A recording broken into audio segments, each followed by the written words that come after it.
Okay? Okay, so ito yung parang para mas maintindihan natin bakit kailangan natin i-approximate or estimate yung integral ng isang function. Okay?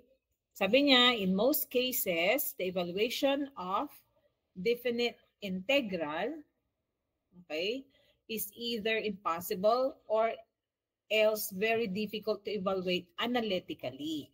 Okay? So, hindi natin ito actually ma-define o hindi natin makukuha yung definite integrals ng mga functions using the graph, the curves, or anything that we can present it analytically. So, it is known from calculus, yung mga calculus natin, we have to review our minds on our knowledge on calculus 2 kasi this is integral. That the integral I, okay, it represents the area or the region between the curve, itong curve na to, itong function na to, with the x-axis points A and B. Okay?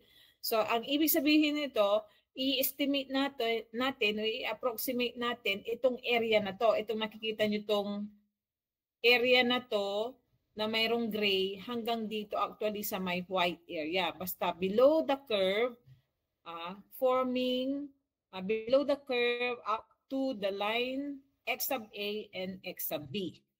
Okay? Ito yung kukunin natin. Ngayon, maraming klase yung methods na gagamitin natin para makapag-approximate tayo nitong integrals na to.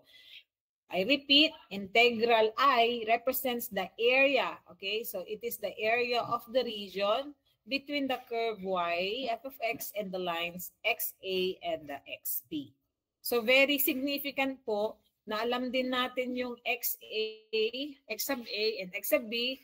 Or further, if it is presented in integral form, it is the upper and the lower boundary limits. Okay? Ayan. So, we are going to make use of this general formula for trapezoidal rule. So, this is the general formula.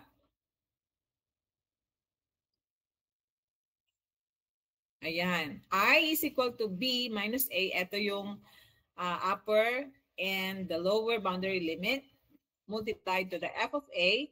This is the value wherein if you have substituted the value of your A onto the function given plus the value of the substituted value of B on the function divided by 2. So ito yung general formula. Single use of trapezoidal rule formula ang ibig sabihin ito. Pero we are also, dahil nag-i-estimate tayo, hindi lang tayo gagamit ng single rule, single usage of trapezoidal, kundi gagamit tayo ng multiple, okay? Multiple application of trapezoidal rule. Ito yon. Okay? When we say multiple application of trapezoidal rule, we begin by dividing the interval. Okay? So ang interval natin, it is between the lower boundary limit and the upper boundary limit. Okay, yung A and B natin. Or we sometimes call it the x sub 0 and the x sub 1. So, nagsisubdivide tayo into n sub-intervals. So, yung n natin, it could be 1, it could be 2, 3, 4, and so on and so forth. Okay?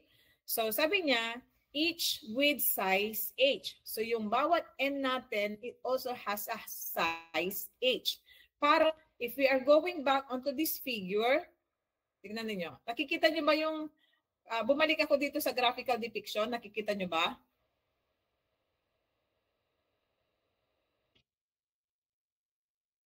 Yes, ma'am. Okay. Ang sinasabi nating n ito, itong n na to, ito yung kung ilan ang hati sub-intervals. Pero at this point, itong graph na nakikita nyo, itong figure nakikita nyo, n is equal to 1 muna dito. N is equal to 1, hindi natin siya hinati.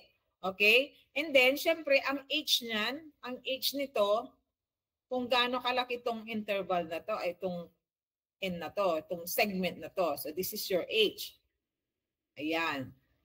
Now, if you have subdivided this or probably make your n to be equal to 2, ayan, hahatiin natin yan. Ayan, magiging hati yan. Yan. So hanggang dito sa point na to, dito sa curve, ang hati niyan. Tapos ang magiging h mo na, dalawa. Ito. Itong h nito, isang hati, at saka h nitong isang pangalawang hati. Pag nadadagdagan ulit yan, n is equal to 3 na, okay, magiging 3 na yung magiging hati niyan. 3 na rin yung h nyo. Okay? So, ano ang point? Bakit kailangan natin dagdagan yung n? Bakit kailangan natin hati-hatiin? Kasi nga, gusto natin sukatin itong buong region na to. Magmula dito sa curve na to, hanggang dito sa point na to, dito. So lahat nitong napapaligiran ng red, itong nilalagyan ko ng red, ibig sabihin, ito yung ini-estimate natin. Yan. Yan. Okay? Ngayon, kung n is equal to 1 lang, inimit natin yung mga points na yan hanggang dito lang. So ibig sabihin, meron tayong white space na naiiwan. Okay? So yung estimation natin, pag n is equal to 1, malayo doon sa actual integral value. Pag n is equal to 2, naglagay tayo ng isang line dito hanggang isang line dito, imimit natin yung point, itong point na to, imimit natin dyan, saka itong point na to hanggang dito, konti na lang yung hindi natin nakukuha, ito na lang. O, mas liliit yan pag 3 na. Okay? So yun yung ibig sabihin nun. That is why we are going to increment the value of our n. Ayan. Kaya pwede tayong n is equal to 1, 2, 3, 4. Kung gusto natin na mas mapalapit pa yung sagot natin, dadagdagan natin yung value ng n. Naintindihan ba?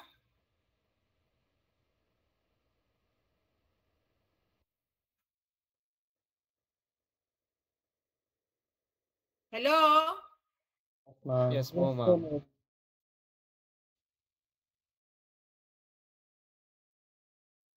Hindi kayo sumasagot. Okay, so when we say n, sabi ko nga n is equal to 1, 2, and then each n should have a size of h. Okay?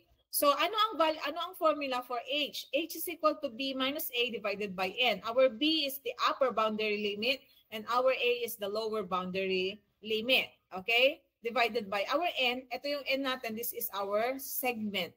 Okay? O yung bilang ng hati.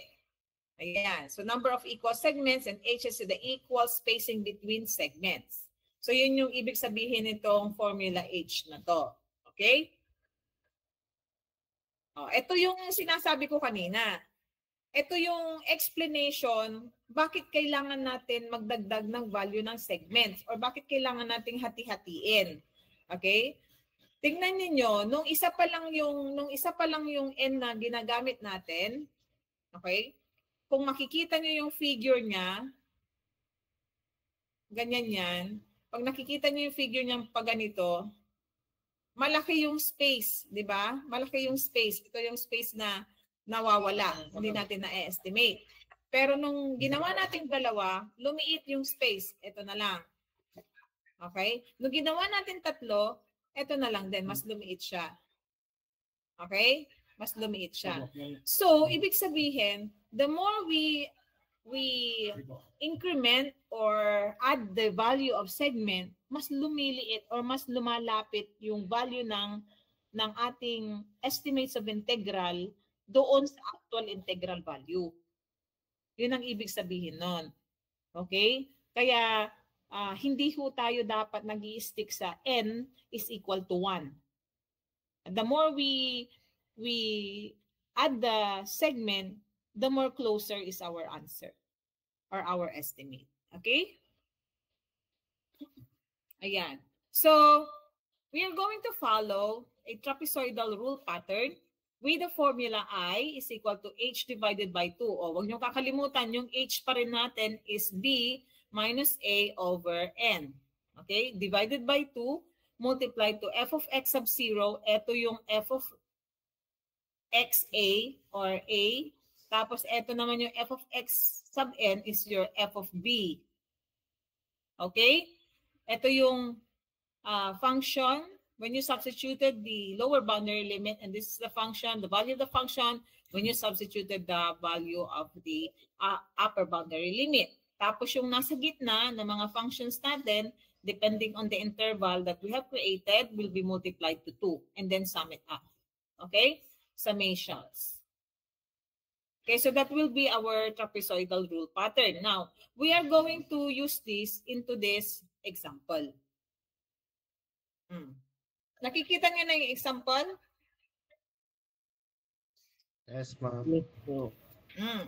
Ang nandiyan sa example natin, sabi niya, estimate the integral of the function from x is equal to 0 to x is equal to 0.8.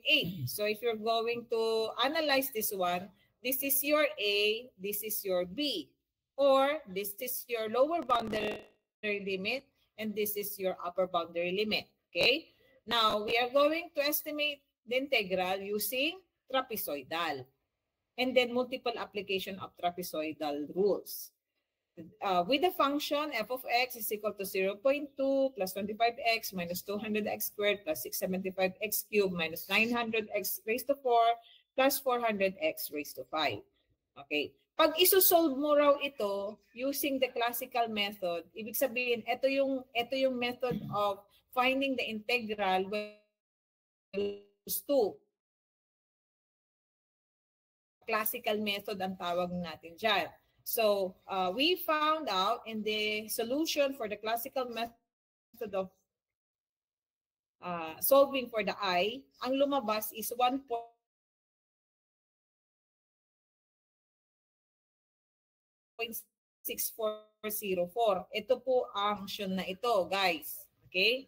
Ngayon, gagamitan natin siya ng trapezoidal rule, okay? Para ma-estimate, okay? Para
kung gaano ba kalaki yung percent of error nyo.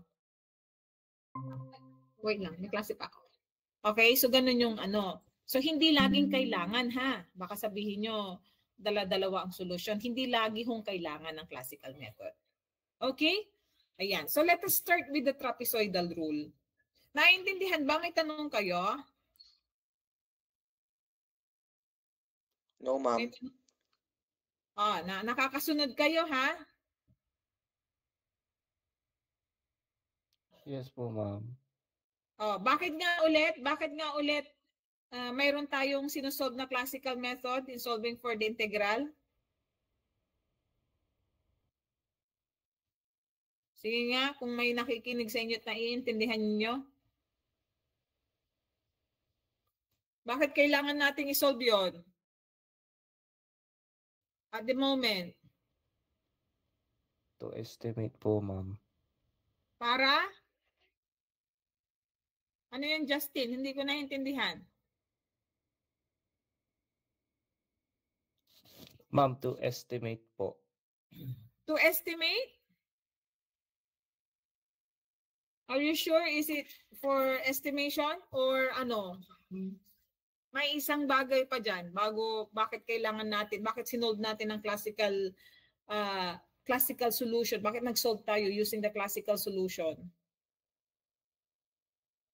Para hindi nyo naiintindihan. Parang guideline basis mo lang po siya para yes, para may basis ka lang, para masasabi mo sa sarili mo na yung solution mo using the trapezoidal rule or any other method ay tumatama ka, lumalapit ka. Yun. So tama yung sabi ni Rexel. Okay? So balikan natin. Okay. So itong trapezoidal rule natin, okay, mag-start tayo, sabi ko nga, yung value ng n natin, yung segment. Okay? Siyempre, sa unang gagawin muna natin, hindi muna natin siya hahatiin, yung ating area. So mag-start muna tayo sa n is equal to 1. Okay? So siyempre, dahil n is equal to 1 yan, our x sub 0 is equal to, or our a is equal to 0, as given in the problem. X sub 0 is also equal to a, and that is equal to 0. Our x sub 1 is equal to b. Ito yung upper boundary limit natin, and that is equal to 0.8. Okay? Ngayon, isusolve din natin ang f of x sub 0 or f of a, and that will be equal to 2. Anong ibig sabihin yan? We have substituted the value 0 onto the function. So yung function natin is 0.2 plus 25 times x. Ano yung value ng x natin? 0. Minus 200 times x, 0 squared, plus 6250 cube, minus 900, 0, plus 400, 0, 5. Ayan. So, at this point, ayan, nakuha natin ang value na 0.2. Okay? And then, when we substituted yung value ng b natin doon sa function, ito yung nakuha naman natin, 0.232. Okay? So, bakit kailangan natin isolve ang mga yan? Kasi dito sa component ng ating formula, kailangan natin ng f of a at saka f of b, or f of x sub 1 or f of x sub 0. Okay? Kaya, when we substituted all of this onto the equation with I is equal to b minus a, ito yung b b minus a. Ito naman yung f of a and f of b. Ayan, divided by 2, so nakuha natin yung 0.1732. Pag gagamitin naman natin po yung general formula for the multiple application of trapezoidal, tingnan nyo nga kung tama din ang lalabas. H, okay? H divided by 2. H divided by 2 yon. Okay? F of A plus 2 times the summation of f of x plus f of b. Okay, pag substitute natin yan, magiging, ano yung value ng h natin? H is equal to b minus a over n. And that will be 0.8 minus 0 divided by 1. Ang n natin dito, 1. Ito, oh. So, kung gagamitin mo na yan, magiging 0.8 divided by 2 multiplied to f of a, which is 0.2, plus f of b, yun lang naman ang available, wala naman tayong ibang f of x's, and that will be 0.232. Okay. Parehas ba yung sagot? Pag-i-compute nga kung lumabas na 0.1732.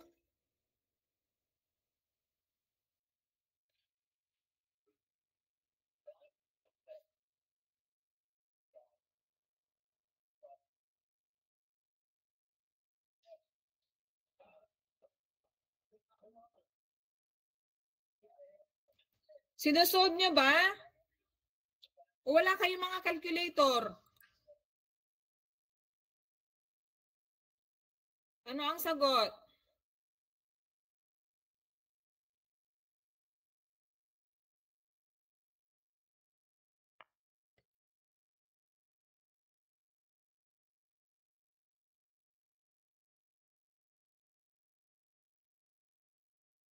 Anong sagot?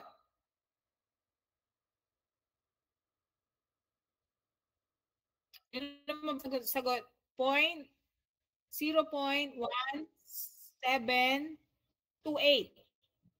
Okay. So may slight difference siya. If you have computed it properly, then mayroon siyang slight difference. Pero at least, if you are going to round it off up to the second decimal, ano siya, 0.17 pa rin. Okay? Parehas pa rin yung magiging sagot niya. Okay. So, any of that formula na gagamitin nyo, parehas po ang lalabas na sagot. Okay? Ayan. So, pag titignan ninyo, yung nakuha nating estimate natin ng I at this point, ano yung nakuha mo? 0. Bakit wala yung pointer ko? 0.1728 ba? 28? Okay, ayan. So, kung kukunin natin yung percentage of error niya, comparing to the actual integral value is equal to 1.6404 kung hindi ako nagkakamali. Okay, ito yung sa classical method. Ngayon, kung kukunin natin ang percentage of error niya, okay, pwede nating sabihin the absolute value of 1.6404 minus yung na-compute natin which is 0.1732, let's say. Okay, you divide it by the actual value, 1.6404, multiplied to 100. O ano yung percent error natin, guys?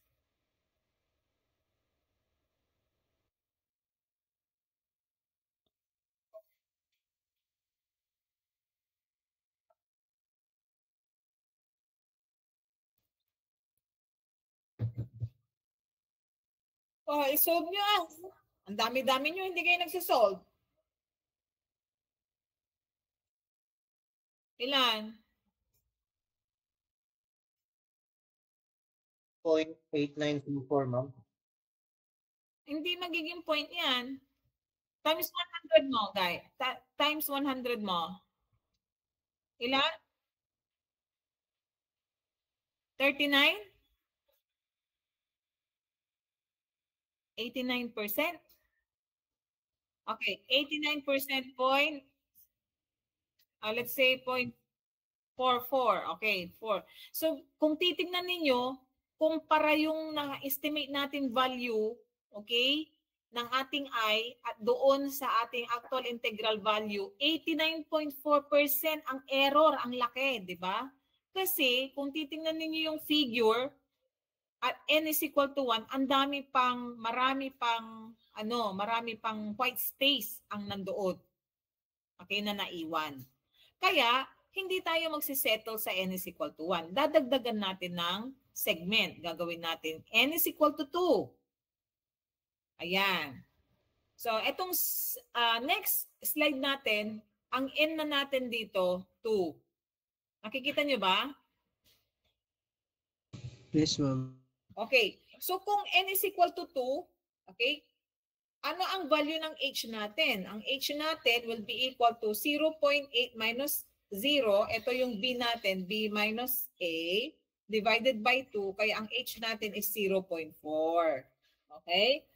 So, dito, pag sinabi natin, kasi itong n is equal to 2, multiple application of trapezoidal rule na to. Okay? Bakit multiple? Kasi marami na tayong value ng x. Paano natin kukunin yung value ng x natin? Ang value ng x natin, laging nag-uumpisa doon sa value ng a. Ano ang value ng a natin ulit? 0.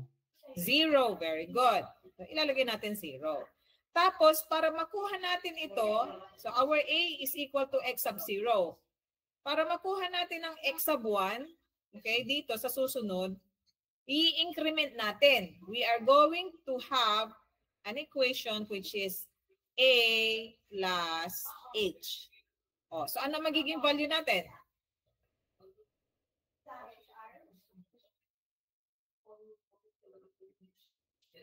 Ma'am, 2. Hindi a plus h. Ma'am, 0.4 po. 0.4. Okay, 0.4. Tapos, para makuha natin ang x sub 3, okay, that will be x sub 1 plus h. Ano ang value? Ma'am, 0.8. 0.8. Yes, 0.8. Okay? Kasi ang x sub 1 mo 0.4. Dadagdagan mo na siya ng h na 0.4, so that will be 0.8. Now, hindi na natin ito dadagdagan. Bakit? Kasi nakuha na natin dito sa x natin yung upper boundary limit na value ng b. Okay? Ang dulo, ang laging end value ng x natin should be the upper boundary limit. Pag na-reach na natin yun, hindi na natin ito lalagyan. Okay? Kasi ito na yung upper boundary limit. So, the value of our x should start with our lower boundary limit and always ends with our upper boundary limit. Naintindihan ba? Yes, ma'am. Okay. So, hindi na pwede kayo magdagdag dito. Baka na-enjoy nyo mag-increment, nagdagdag pa kayo dito, meron pa kayong 0.12. Wala na yon. Okay? Kasi, hindi na yun yung ating upper boundary limit. Okay? Now, ano naman ang ilalagay natin dito sa second column? F of x, meaning, you are going to substitute these values, itong mga x na nakuha natin dito, doon sa ating function kanina. Okay? So, alam na natin that our f of a or f of x sub 0 is equal to 0.2, at alam na rin natin, na-solve na natin previously that the value of our f of b, okay, na nung sinubstitute natin ng 0.8, 0.232. So, ang problema na lang natin ay itong f of x sub 1, wherein we're going to substitute 0.4 onto our equation. Okay? So, para makuha natin yan, we will say 0.2 plus, ano yung equation natin? Pakidictate nga. 0.2 plus,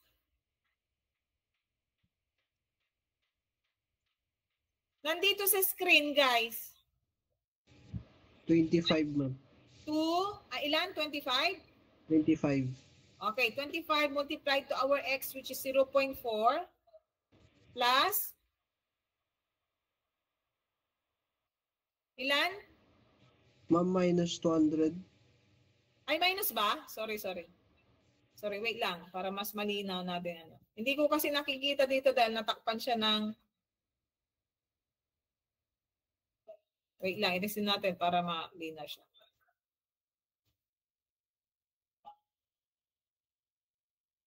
Okay, minus? Minus 200.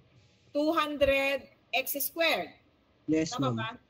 Okay, so 0.4 squared. Tapos ano susunod? Plus Plus 675. 675 x cubed. Yes, ma'am. 0.4 cube. Plus ano susunod? Minus 900. Minus ulit. Yes, ma'am. Wait lang. Hindi, papalitan ko to para hindi masyado.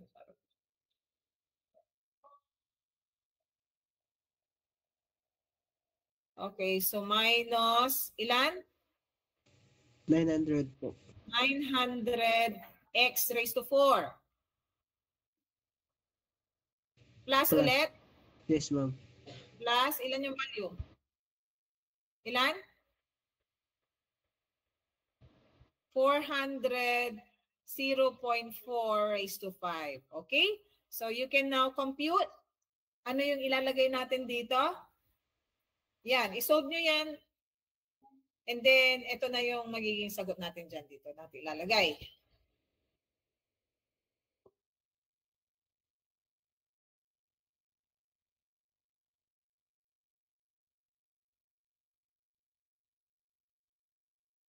Paki-compute. Anong value natin?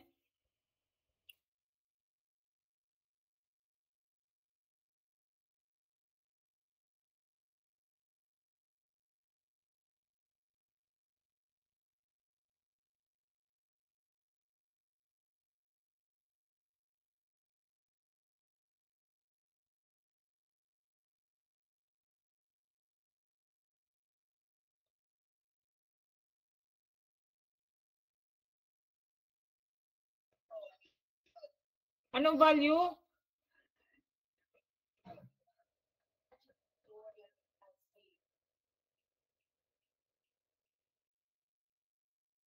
2.456. Okay. So kung 2.45, pare-parehas ba kayo?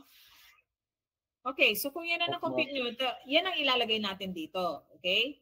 Now, pupunta na tayo dito sa pangatlong column. Itong gagamitan natin siya ng what we call the trapezoidal pattern. Okay? Itong trapezoidal pattern na to, manggagaling siya dito sa solution na to, itong part ng equation na to. Okay? Bakit merong f of x sub 0 plus 2 times the summation of f of x sub 1 plus f of x sub n? So kung titingnan natin, tatlo lang yung f of x's natin, 0.2, 2.456, 0.232. So alam na natin automatic ng f of x sub 0, ito yung f of a natin o yung pinakauna, ito yun. Okay? Tapos dahil tatlo lang ito, itong dulo natin, ito yung f of x sub n. Okay? Or this is our f of b. O ito na lang ang problema natin. So ito yung nasa gitna. It says we are going to multiply it with 2.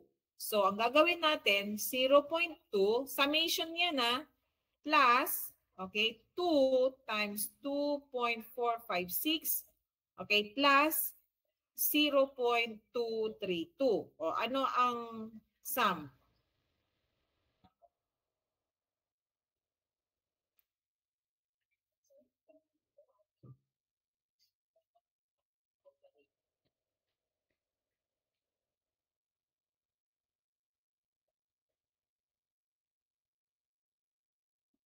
$5.344, ma'am. Okay, 5.344. So, kung yan na na-compute nyo, 5.344. So, ito na yung sum ng ating f of x's. Okay? So, ready na tayo na mag-substitute doon sa formula natin. Ito yung formula natin. So, we can say I is now equal to h divided by 2. Ano yung h natin? 0.4. 0.4 divided by 2 multiplied by, ito yun, itong value na to, itong f of x sub 0, summation niya, ito yung 5.344. 5.344. So, ano yung estimated value natin for I? At n is equal to 2.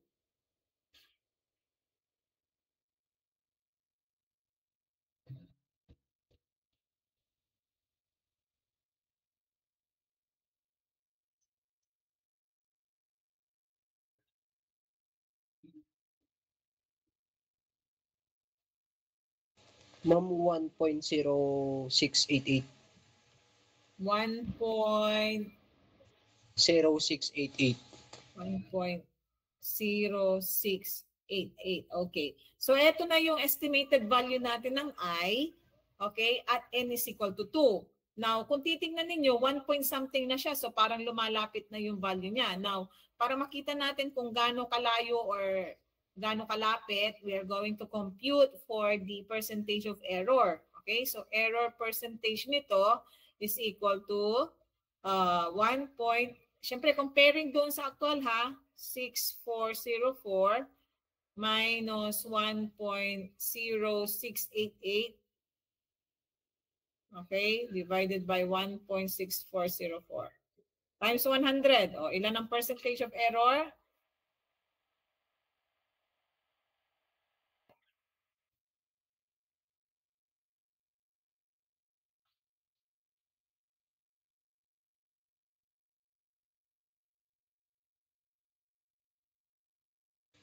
Ma'am, 34.85.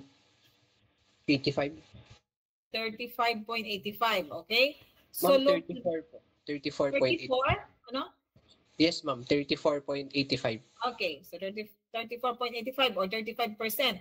So kung papansinin ninyo, doon sa n is equal to 2, na-lessen na yung ating percentage of error, naging 35 na lang siya, approximately 35. Dati, 80 plus. Okay? So bumaba. So ibig sabihin, the more na dinadagdagan natin yung bilang ng segment, bumababa yung error natin. So dadagdagan natin siya ulit. Na ina-appreciate nyo ba kung ano yung role ng N? Yes or no? Yes, ma'am. Okay, so dito, pwede natin isunod ang N is equal to 3. Pero pwede naman tayo mag-jump into higher value of n. Let's say n is equal to 4. Okay? Or even higher. Di ba? So, itong susunod, pwede na nating sagutin ng isunod ang n is equal to 4.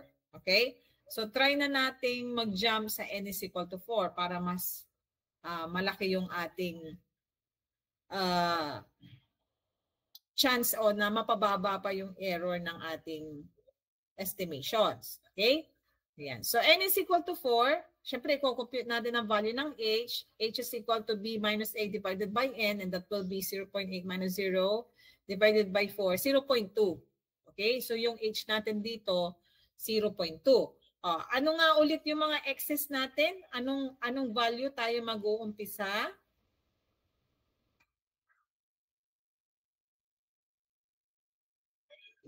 0 po, ma'am. 0. Very good. Tapos, anong susunod na value natin? Plus 0.2, ma'am. Yes, 0 plus 0.2. So, yung x of 1 natin is equal to 0. Tapos, yung x sub 2 natin, that will be equal to x sub 1 plus h, and that will be equal to 0.2. Okay, x sub 3 is equal to x sub 2 plus h, and that will be equal to 0.4. Tama ba? Yes, ma'am. X sub 4 is equal to x sub 3 plus h. Okay, and that will be equal to 0.6. And then x sub 5 is now equal to x sub 4 plus h, and that will be equal to 0.8. Dadagdagan pa ba natin? No, ma'am. Hindi na. Bakit? Ma'am, kasi pantay na po siya sa may, ano niya, ma'am, sa may upper boundary limit. Ma'am. Yes, na-reach na natin yung upper boundary limit na 0.8. Kaya hindi na natin siya dapat dagdagan. Okay, and then again, isa-isa natin ulit i-substitute ito doon sa function para makuha natin ng f of x. So yung 0 natin, automatic, alam na natin 0.2 kasi na-solve na natin. Yung 0.8, alam na natin 0.232. Tapos doon sa x sub 2, anong value natin dito? 2 point. Ano yung value ng 0.4 natin sa n is equal to 2? 2.456 ba? Yes po. 2.456. Okay, good. So, ang problema na lang natin, yung 0.2 at saka yung 0.6. So, that is what you're going to do. So, we are going to substitute 0.2 plus 25 times 0.2 minus 200 times 0.2 squared. Isolve nyo na nga.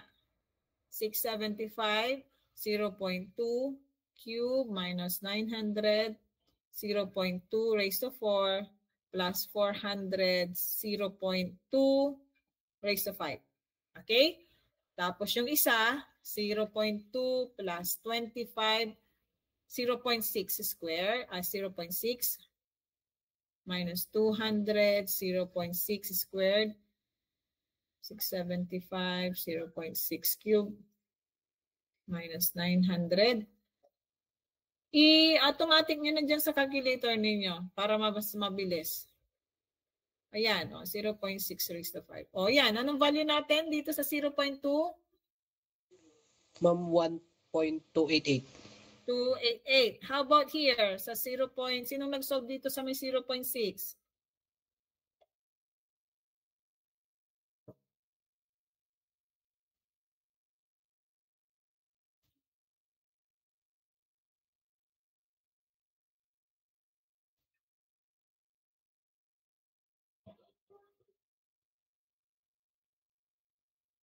Ma'am, 3.464 po. 3.464. Okay, ayan na. So, nakompleto na natin yung f of x's natin. So, nandito na tayo sa third column. I-apply na natin yung trapezoidal pattern. Ito, as is na yan, 0.2 plus, itong lahat ng nasa gitna, imumultiply natin ng 2. Okay? So, magiging 2 times 1.288 plus 2 times 2.456 plus 2 times 3.464. Okay, plus 0.232. Ano ang sum?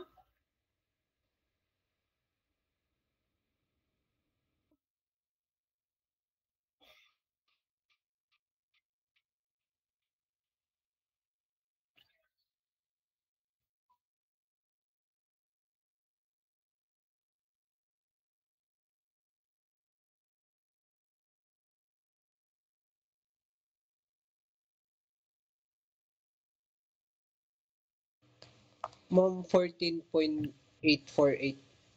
14.848. Okay.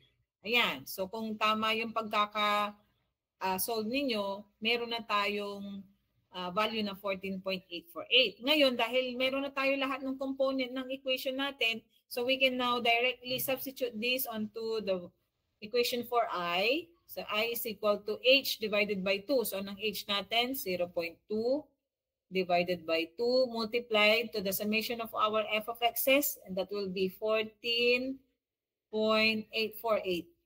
Anong sagot natin? Anong second, ang estimate natin ng I at n is equal to 4?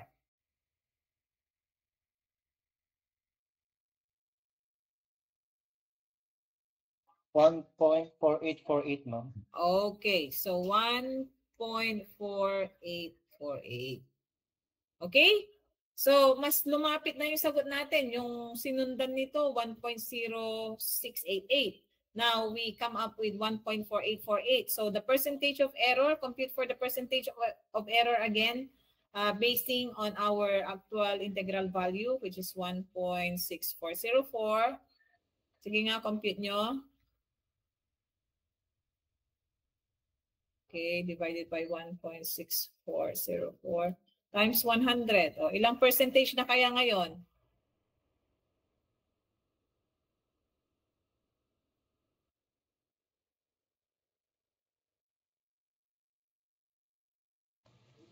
Ma'am, 9.45. Okay, so 9.45 na. Okay? Mas lumiit na yung percentage of error natin from 30 plus, di ba? Naging 9.45% na lang yung error. So, dagdagan pa natin. Okay? Dadagdagan pa natin para mas mapaliit pa natin yung percentage of error. Kasi kung titignan mo, 9.45, medyo significant pa rin yung laki ng error natin. Okay? So, susunod nating value, we can say n is equal to 6 or n is equal to 7. Pwede yun. Okay? Pero in this example, we have jumped off to n is equal to 8. Ayan. So, itong susunod na segment value natin is n is equal to 8. Okay? Ang h natin dito, 0.1. According to the formula. Kaya, yung mga f of x's natin, kung titignan ninyo, isa-isa yan. 0, starting from 0, f of x sub 1, f of x sub 2, f of x sub 0, 1, x2, x3, x4, x5, x6, x7, x8. Okay? So, we stop at 0.8. Siyempre, ito yung upper boundary limit natin, kaya nag-stop na tayo. Tapos, i-substitute nyo isa-isa ulit yan doon sa function natin. Ito yung mga f of x's natin. And then, apply the trapezoidal pattern. Again, okay? Ito pa rin yun. So, we have the summation of f of x's to be 32.016. Pag sinubstitute natin yan doon sa ating equation for I, so yung h natin 0.1 divided by 2 multiplied to the summation of f of x's, 32.16. Ang nakuha na natin ngayon, ilan na to? 1.6008. Okay? 1.6008 na to. Okay? So, tignan natin gaano ba kalayo o gaano ba kalaki ang percentage of error niya. Compute nyo nga yung percentage of error niya kaagad-agad kasi meron na tayong value.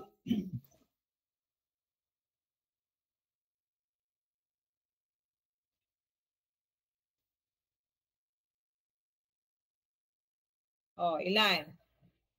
Siyempre mas bumaba yan kasi mas lumapit na siya. 1.6 na to 1.6008 na Malapit-lapit na siya.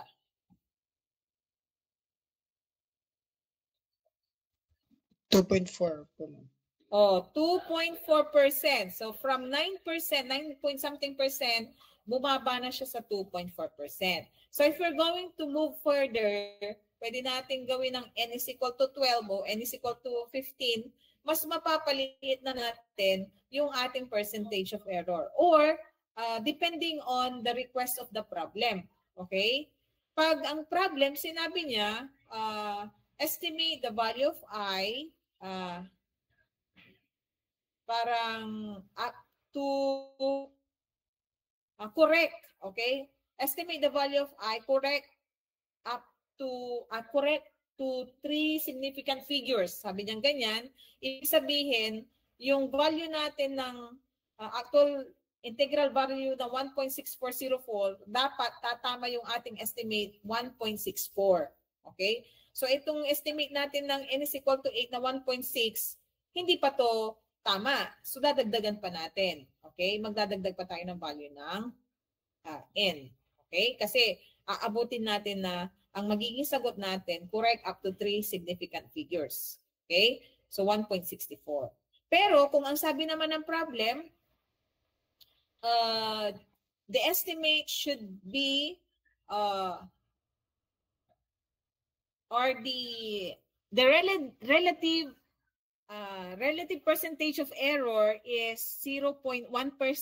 O di ibig sabihin, yun yung i-compute mo ng i-compute hanggang sa ma-reach mo yung 0.1%. Okay? So magdadagdag ka na magdadagdag ng value ng n. Okay?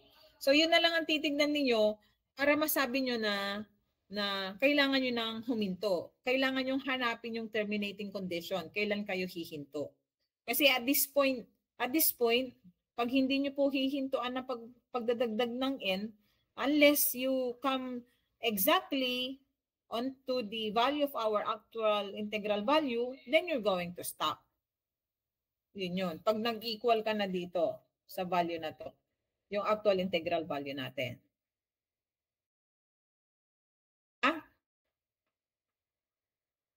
May tanong?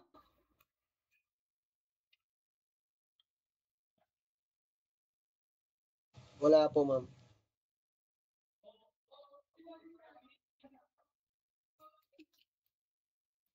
Okay. So kung may tanong, kung wala kayong tanong, i-continue natin kasi kung napapansin niyo, itong si trapezoidal, medyo mabagal yung pag-estimate niya, okay? At n is equal to 8 hanggang 1.6008 lang tayo. Okay? Unless nadadagdagan natin siya ng hanggang n is equal to 15 or n hanggang n is equal to more than 15. Pero kung hanggang dito lang tayo, let's say we have just ended it up to n is equal to 8, then we can actually improve our solution. Pwede nating improve ito. Ang kadikit ni trapezoidal rule, meron tayong tinatawag na Romberg integration. Okay? Pwede nating i-enhance or i-improve yung ating solution using Romberg. Okay? Ito yung Romberg. Ayan. Si Romberg integration, isa itong formula ulit. Okay? This is another formula. This is another solution wherein we're going to make use of the Richardson extrapolation formula. Pero dito, kailangan nating ma-determine asan ang IH1, asan ang IH2. When we say I, ito yung mga na-solve nating I kanina sa trapezoidal. Uulitin ko, si Romberg integration, ito yung method na kadikit niya si trapezoidal. Okay?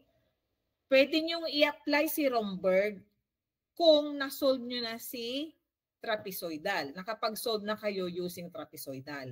Kasi dito kay Romberg, ang kakailanganin na lang natin dito na mga component ng formula ay yung mga I na na-solve natin. Naintindihan?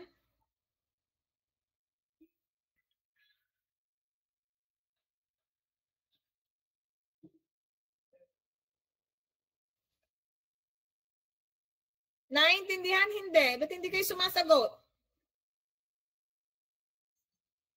Ma'am, naintindihan po, ma'am. Ay, sumagot kayo. Diyos ko po. Sumagot kayo. Okay? So ito, sabi ko nga sa inyo, ang mga dinedetermine natin dito sa Romberg, yung mga I na po. I. Okay? So IH1, saka IH2. Tapos meron tayong N. Ano yung N? Nandito sa formula, N.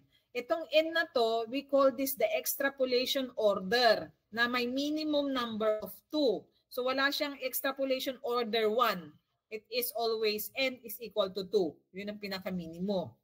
Now, we can compute for the H2 to be equal to H1 divided by 2. And then our N2 will be equal to 2 times N1. N still the number of segments. Okay? So, anong gagawin natin dito? Dito sa Romberg, kailangan ho natin mag-create ng table. Okay? Itong table na to, ano yung mga laman niya? Ang laman ng table natin will start with N. And then next is the value of our H and then the value of our I. Okay? So yung N natin, kung babalikan natin yung sinolve natin na trapezoidal kanina, ano yung value ng N na nag-start tayo? Pakidictate. Ano yung value ng N nung nag-start tayo? N is equal to? 1. 1. Very good. Okay? Ano yung susunod na N natin?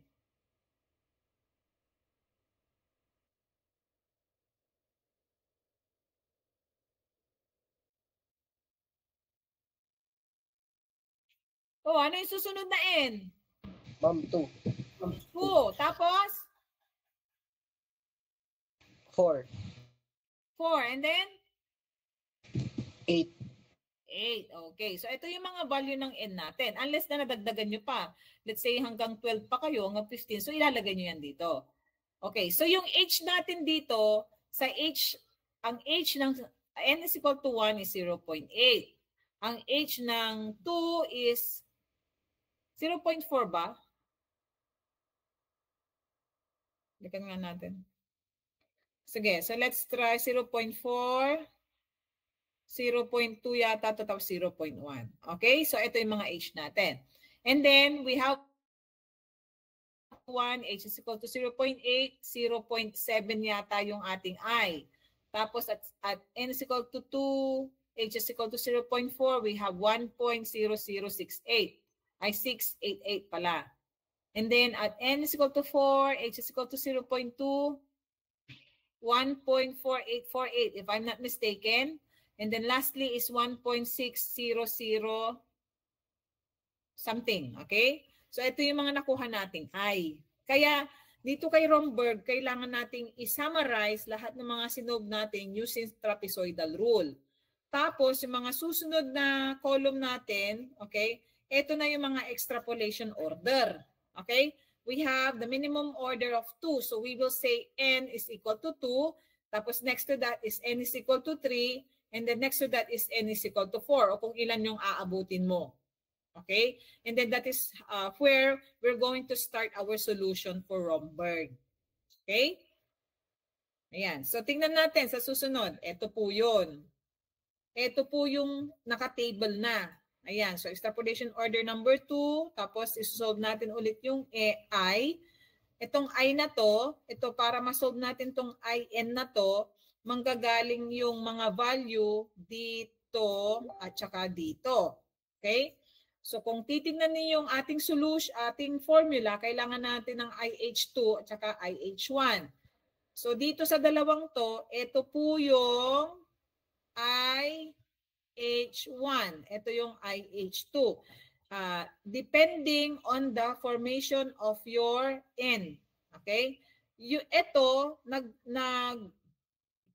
nag-umpisa siya sa higher value of N. So, pagbalik ta rin natin yung sa atin, magiging 8, 4, 2, 1. So, magiging ito ay H2, H1. Pero kung binaliktad natin yan, magiging 1, 2, 4, 8. Ito po yung IH1, ito po yung IH2. Okay, so that depends on the arrangement of the data that you have placed on the table. Okay? So ituloy natin. So ito yung ano natin, problem. Say you have to improve. Sabi niya, improve the trapezoidal integration. N is equal to 1 to N is equal to 8. Okay? Anong ibig sabihin nito? Kasi yung solution natin, N is equal to 1 up to N is equal to 8. Okay? Kaya tama lang yung solution natin kanina. Pero, papaano kung yung problem says, improve the trapezoidal integration of the given function at N is equal to 1 to N is equal to 15. Okay? So, ibig sabihin, magsusolve ka hanggang 15. Or, kung sinabi niyang hanggang 12, magsusolve ka hanggang 12. So, yun yung ibig sabihin niya. Eh, itong problem kasi hanggang 8 lang. Kaya hanggang 8 lang yung ating sinold sa trapezoidal. Okay? Yan. So, para ma-solve natin yan, ito po yung summary. Okay? Ito yung summary. Ito yun. We started from the least number of n down to the greatest number of n. So, 1, 2, 4, 8. Sabi ko nga sa inyo, pwede nyo baliktarin to ha. Pwede nyo imbisa sa 8 down to 1. Pero mababaliktad din yung formation ng IH1, IH2 nyo. Pero dahil ganito ang ginawa natin, okay, so it follows, ito po yung value ng IH2 natin at this point, ito yung IH1, ito yung IH2. Bakit ito yung IH1? Kasi ito yung pinaka-least. Kaya nandito din sa taas yung least value of our I. Okay? So to solve for this, ito po yung mga values na kailangan natin. And then we're now going to substitute.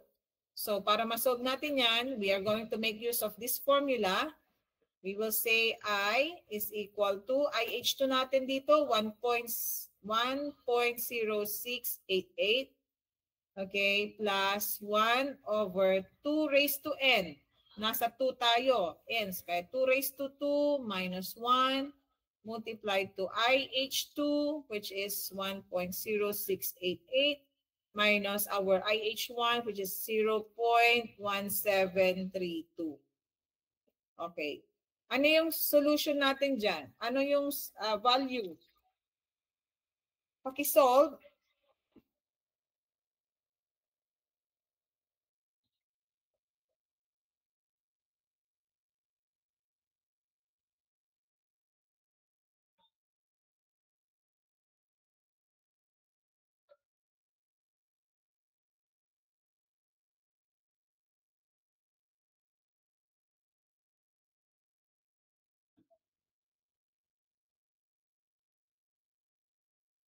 Pakisolve. Anong solution nyo?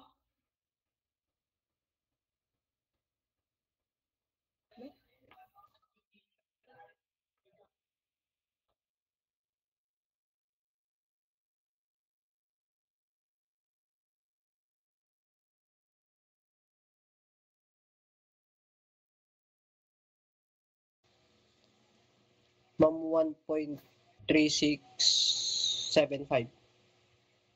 Sinode mo ba yan?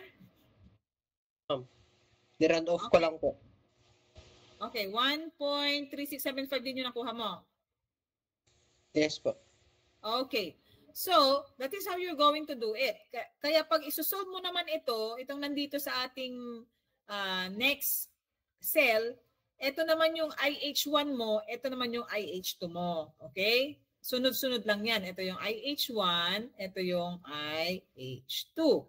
So, if you're going to solve that again, you say 1.4848, okay, plus 1 over 3 multiplied to 1.4848 minus 1.0688. Okay, so what's the value? Tumama ba sa 1.6235? Paki-check.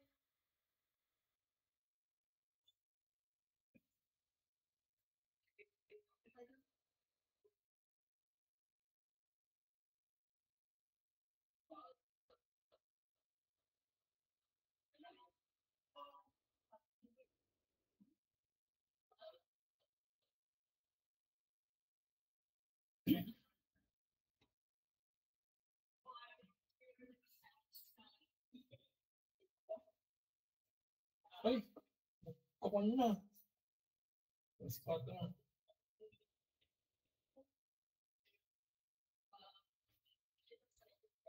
Nagsusolve ba kayo?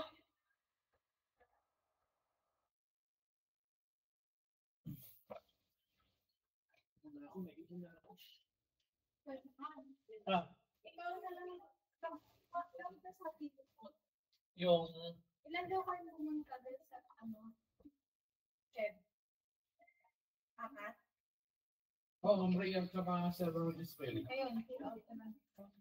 As for fill out, ikaw na lang daw magtago, baka mawala sa kanya. Attach daw yung picture sa narrative. Ayan. wala daw kasi.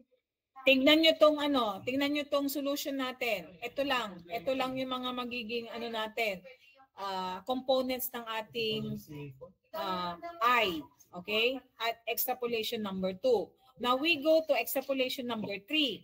Para masolve naman natin ito, ganun pa rin ang hahanapin natin, IH2 at saka IH1. So, ito yung IH2 nyo, ito yung IH1. Okay? Pag gusto mo naman itong isolve, ito naman yung kukunin mo. Hanggang sa maubos yung mga values na nandito. So wala na tayong ibang values na kukunin. This is now your IH2 and this is now your IH1. Okay? And then same as true on extrapolation number 4, dadalawang value na lang. Kaya no choice, this will now be your IH2 and then this will now be your IH1. Naiintindihan ba?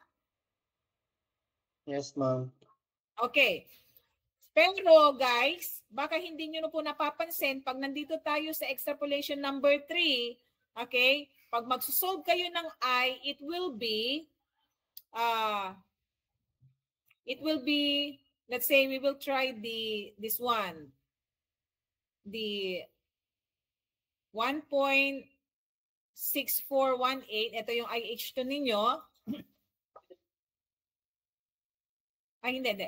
Ito pala, 1.6235. Andito pala, andito. 1.6235. Okay? Plus 1/2 raised to 3. Yung n natin dito sa formula, nag-i-increment din. Pag nandito na kayo sa column ng 3. Pag nandito na kayo sa column ng 4, okay? N is equal to 4. Your n here will now be equal to 4. Naiintindihan? Yes, ma'am. Okay. Hindi ho yan constant na 2, ha? Okay. The n here depends on what extrapolation order you are in now. Pag nagpalit kayo, magpapalit din yan. So, yan ang tandaan ninyo. Baka you might be careless enough and then you do not increment the value of n, then mali po yung magiging sagot ninyo. Okay? So, at this point, at n is equal to 4, so umabot tayo ng n is equal to 4 or extrapolation order number 4, ang naging sagot natin, na parang na-improve natin yung sagot ng trapezoidal estimation ng trapezoidal to be 1.6406. Okay? So, ang magiging solution natin dito, kukunin lang natin yung value ng ating i-compare na natin siya doon sa actual integral value. So, we will say the percentage of error will now be equal to 1.6404 absolute value minus 1.6406, okay, divided by 1.6404 times 100. So, E percentage is now equal to, ilan ang percentage of error natin na na-improve na natin siya using Romberg?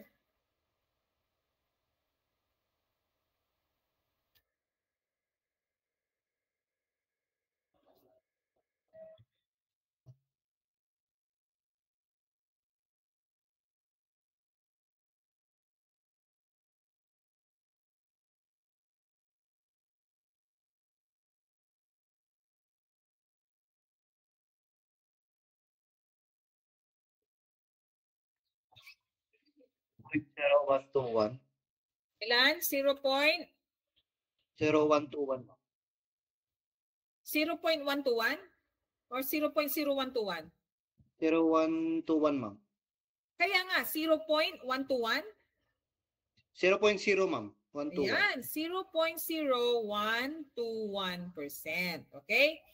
So, tingnan ninyo ha, nung ginamitan natin ng Romberg, yung ating trapezoidal, mas bumaba po yung percentage ng error natin up to 0.0121% or 0.01%. Okay? Mas lumapit lalo yung estimate natin ng I when we improve our solution or our I using Romberg integration. Naintindihan? When the problem asks you to solve the integration or the estimate of the integration of a certain function using Romberg, pag Romberg ang sabi niya, make sure mag-start kayo sa trapezoidal. Magta-trapezoidal muna kayo bago kayo mag-Romberg. Okay? So yun yung pinakaunang process ni Romberg, trapezoidal. Naintindihan? Yes, ma'am. Okay. Now, I'm going to give you a seat work, which I'm going to post sa GC, and then I'm also going to send you a link where you're going to submit your solutions. Okay? Dito sa topic na to, numerical integration, dalawa pa lang itong nadidiscuss natin. So meron pa tayong dalawa. Sabi ko nga yung Simpsons 3/8 at Simpsons 1/3. So meron pa tayong dalawang topic. And that will be discussed tomorrow. Okay, so sa bukas, ano pa rin tayo, discussion pa rin tayo. And then on the succeeding weeks, probably I'll be giving you your quiz. Okay, that will be on Thursday, Friday ulit. Okay, para pagkatapos ng quiz natin, discussion ulit. Kasi may topic pa tayong isa bago yung ating finals. Naintindihan? Yes, ma'am. Ma'am, may question ako. Ma'am, Yes. face-to-face po ba bukas or online din po? Online. Okay po, ma'am. Thank you po. Okay. Okay, if you don't have any more question, then open your camera for your attendance.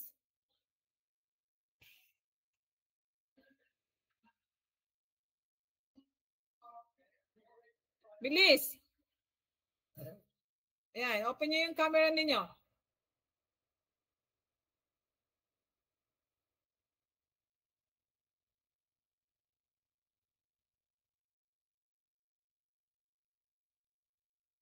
Okay.